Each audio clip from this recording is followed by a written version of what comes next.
안녕하세요. 건강을 위해서 매일 꾸준히 하고 계신 운동이 있으신가요? 아마 많은 분들이 걷기라고 답하실 겁니다. 특별한 장비도 필요 없고 언제 어디서든 마음만 먹으면 할 수 있으니 이보다 더 좋은 운동이 있을까 싶죠. 그래서 하루만보 걷기를 목표로 삼고 열심히 걷는 분들도 참 많습니다. 그런데 혹시 이런 생각해 보신 적 없으신가요? 나는 정말 하루도 안 빼놓고 열심히 걷는데 왜 무릎은 더 쑤시고 허리는 계속 뻐근할까? 만보를 채워도 몸이 개운하기는커녕 오히려 더 피곤하기만 한 것 같아. 만약 이런 고민을 하고 계셨다면 오늘 내용은 꼭 끝까지 들어주셔야 합니다. 우리가 몸에 좋다고 굳게 믿었던 그 걷기가 어쩌면 잘못된 방법 때문에 오히려 우리 몸을 망치고 있었을지도 모릅니다. 오늘은 의사들이 최고의 보약이라고 말하는 걷기 운동의 효과를 200% 끌어올리고 잘못된 걸음으로 인한 통증에서 벗어나는 비법을 속 시원하게 알려드리겠습니다. 오늘부터 여러분의 한 걸음 한 걸음이 내 몸을 살리는 진짜 보약이 될 겁니다. 자, 그럼 본론으로 들어가서 왜 우리는 열심히 걸어도 효과를 보지 못하는 걸까요? 이유는 간단합니다. 그냥 걸었기 때문입니다. 우리는 걷기를 너무나 당연한 활동으로 여기다 보니 어떻게 걸어야 하는지에 대해서는 깊이 생각해 본 적이 없습니다. 가장 대표적인 잘못된 걸음걸이가 바로 팔자걸음입니다. 발끝이 바깥쪽으로 15도 이상 벌어진 채로 걷는 건데요.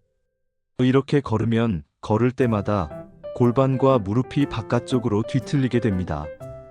이런 자극이 수만 번 반복되면 어떻게 될까요? 결국 무릎 안쪽 연골이 집중적으로 닳아 관절염이 생기기 쉽고 골반이 틀어져 허리 통증까지 유발할 수 있습니다.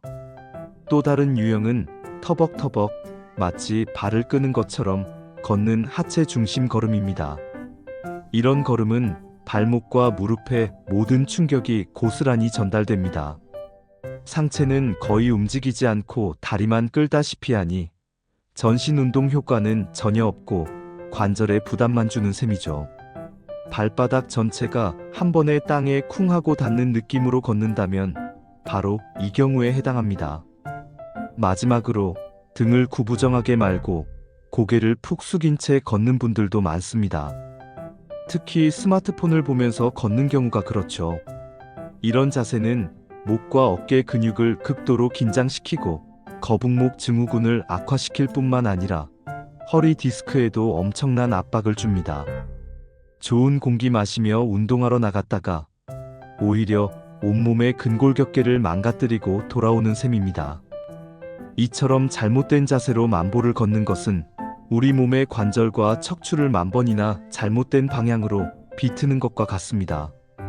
운동이 아니라 오히려 노동이 되고 건강을 위한 투자가 아니라 통증을 부르는 적금이 되는 것이죠. 그렇다면 이제부터는 통증 적금이 아닌 건강 적금을 쌓는 진짜 걷기는 어떻게 해야 하는지 차근차근 알아보겠습니다. 의사들이 입을 모아 말하는 바른 걷기의 핵심은 딱 3가지로 요약할 수 있습니다. 바로 자세, 보폭, 그리고 팔 흔들기입니다. 이 3가지만 기억하시면 됩니다. 하나씩 아주 쉽게 설명해 드릴게요. 첫째, 자세입니다. 시선과 허리를 기억하세요. 먼저 누군가 내 정수리에서 실을 잡고 하늘로 쭉 잡아당긴다는 상상을 해보세요. 그러면 자연스럽게 등이 펴지고 허리가 꼿꼿하게 세워질 겁니다. 이 상태에서 어깨는 힘을 빼고 편안하게 내립니다. 가슴을 너무 내밀 필요는 없고 자연스럽게 편다는 느낌이면 충분합니다. 가장 중요한 것은 시선입니다. 땅을 보고 걸으면 절대 안 됩니다. 고개를 들고 시선은 정면에서 약 15도 정도 위, 그러니까 전방 1015m 앞을 멀리 바라본다고 생각하세요. 턱은 살짝 안쪽으로 당겨서 목 뒤쪽이 펴지는 느낌을 유지해야 합니다. 이렇게만 해도 구부정했던 자세가 교정되고 걷는 동안 척추에 가해지는 부담이 확 줄어듭니다. 둘째, 보폭과 발 디딤입니다. 발 뒤꿈치를 기억하세요. 많은 분들이 보폭을 무조건 넓게 해야 운동 효과가 좋다고 생각하시는데 그렇지 않습니다. 과도하게 넓은 보폭은 오히려 골반과 무릎에 무리를 줍니다. 가장 이상적인 보폭은 자기 키에서 100cm를 뺀 정도입니다. 예를 들어 키가 160cm라면 보폭은 약 60cm 정도가 적당한 거죠. 더 중요한 것은 발을 내딛는 순서입니다. 발바닥 전체로 쿵하고 딛는 것이 아니라 발 뒤꿈치, 발바닥 중앙, 엄지발가락 순서로 부드럽게 체중이 이동해야 합니다. 마치 공을 굴리듯이 말이죠. 발 뒤꿈치가 땅에 먼저 닿고 이어서 발바닥 전체가 지면을 스치듯 지나간 다음 마지막에 엄지발가락으로 땅을 힘차게 차고 나가는 겁니다. 이 리듬을 몸에 익히면 발목과 무릎으로 가는 충격이 거의 사라지고 엉덩이와 허벅지, 뒤쪽 근육까지 사용하게 되어 운동 효과가 극대화됩니다. 셋째, 팔 흔들기입니다. 계란을 기억하세요. 걷기 운동은 하체 운동이라고 생각하기 쉽지만 팔을 어떻게 흔드느냐에 따라 전신 운동이 될 수도 있습니다. 주먹은 너무 꽉 쥐지 마시고 마치 손 안에 날계란 하나를 살짝 쥔 것처럼 가볍게 말아주세요. 그리고 팔꿈치는 약 90도 정도로 구부립니다. 이 상태에서 팔을 앞뒤로 힘차게 흔들어주는 겁니다. 이때 팔이 몸통을 가로지르거나 옆으로 벌어지면 안 됩니다. 마치 기찻길처럼 양팔이 몸통 옆에서 평행하게 앞뒤로만 움직여야 합니다. 앞으로는 가슴 높이까지, 뒤로는 엉덩이를 스칠 때까지 시원하게 흔들어주세요. 이렇게 팔을 적극적으로 사용하면 상체 근육까지 운동이 되고 자연스럽게 보폭도 넓어지며 걷는 속도도 빨라져 칼로리 소모가 훨씬 커집니다. 정리해볼까요? 하늘에서 실로 당기듯 허리를 펴고 15도 앞을 보며 발 뒤꿈치부터 땅에 딛고 손에 계란을 쥐듯 팔을 흔든다. 이 네 가지만 머릿속에 넣고 걸어보세요. 처음엔 어색하겠지만 며칠만 의식적으로 반복하면 금세 몸에 익숙해질 겁니다. 바른 자세를 익혔다면 이제 걷기 운동의 효과를 두세 배로 끌어올릴 수 있는 몇 가지 추가적인 비결을 알려드리겠습니다. 첫 번째는 속도의 변화입니다. 매일 같은 속도로 산책하듯 걷는 것도 좋지만 우리 몸은 금방 그 강도에 적응해버립니다. 그래서 운동 효과를 높이려면 약간의 변화가 필요합니다. 가장 좋은 방법은 빨리 걷기와 보통 속도로 걷기를 번갈아 하는 것입니다. 예를 들어 5분은 편안하게 걷다가 다음 3분은 옆 사람과 대화하기. 살짝 숨찰 정도로 속도를 내어 빠르게 걷는 거죠. 이걸 반복하는 겁니다. 이렇게 속도에 변화를 주면 심박수가 오르내리면서 심폐기능이 훨씬 효과적으로 단련되고 칼로리 소모량도 그냥 걸을 때보다 최대 20%까지 늘어난다고 합니다. 전체 걷는 시간을 늘리기 어렵다면 이렇게 중간중간 빠르게 걷는 구간을 넣는 것만으로도 운동 효과를 크게 볼 수 있습니다. 두 번째는 장소의 선택입니다. 우리가 어디를 걷느냐에 따라서도 몸이 받는 영향이 달라집니다.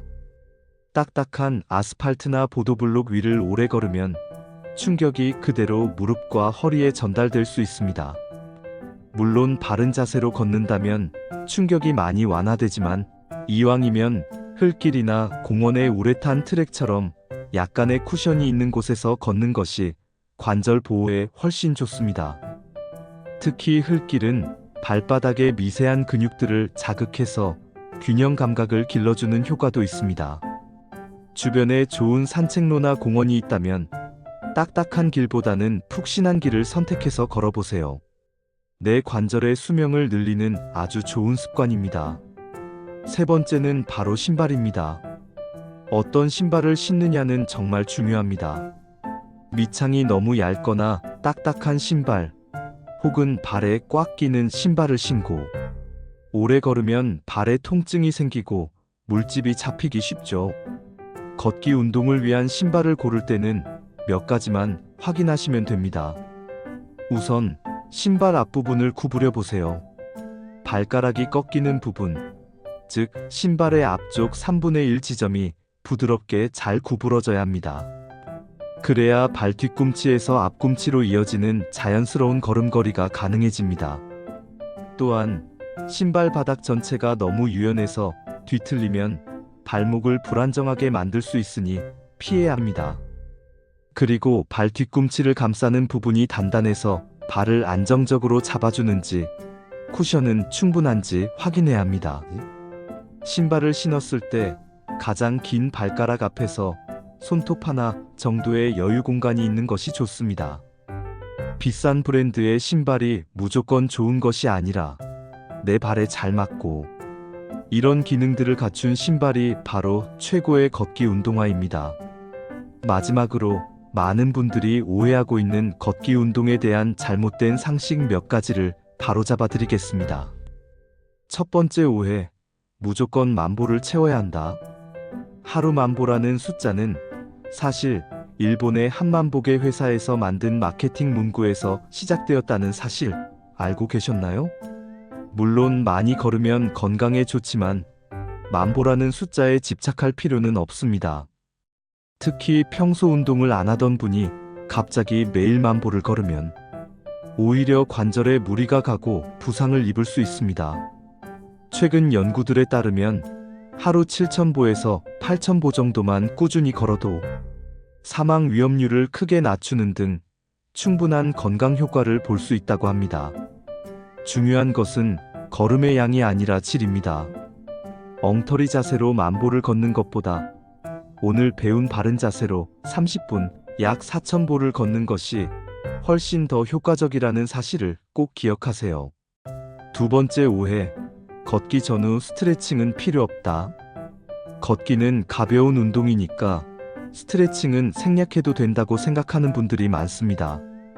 하지만 이것은 아주 위험한 생각입니다. 특히 아침에 일어나자마자 뻣뻣한 몸으로 바로 걷기 시작하면 근육이나 인대가 놀라서 다치기 쉽습니다. 걷기 전에는 5분 정도 가볍게 발목, 무릎, 허리, 어깨 등을 돌려주며 관절과 근육을 부드럽게 풀어주는 동적 스트레칭을 꼭 해야 합니다. 그리고 걷기를 마친 후에는 허벅지, 종아리 등 운동으로 긴장된 근육들을 10초 이상 지그시 늘려주는 정적 스트레칭으로 마무리해야 근육통을 예방하고 유연성을 높일 수 있습니다. 스트레칭은 운동의 시작과 끝을 알리는 중요한 의식과도 같습니다. 세 번째 오해, 무조건 아침 공복에 걸어야 살이 잘 빠진다. 아침 공복에 운동하면 체지방을 더 효과적으로 태울 수 있다는 말은 맞습니다. 하지만 이건 모두에게 해당되는 이야기는 아닙니다. 특히 혈당 조절에 문제가 있는 당뇨 환자나 기력이 약한 분들의 경우 공복 상태에서 무리하게 운동하다가 저혈당 쇼크가 올 수 있어 매우 위험합니다. 따라서 자신의 몸 상태를 잘 살피는 것이 중요합니다. 건강한 분이라도 공복 운동 후 어지럼증을 느낀다면 운동 30분 전에 바나나, 반개나 간단한 비스킷 정도로 가볍게 속을 채우고 나가는 것이 좋습니다. 살 빼는 것보다 중요한 것은 안전하게, 그리고 꾸준히 운동하는 것이니까요. 자, 오늘 정말 많은 이야기를 나눴습니다. 우리가 매일같이 하던 걷기라는 행동 속에 이렇게나 많은 비밀이 숨어 있었다는 사실이 놀랍지 않으신가요? 다시 한번 정리해 보겠습니다.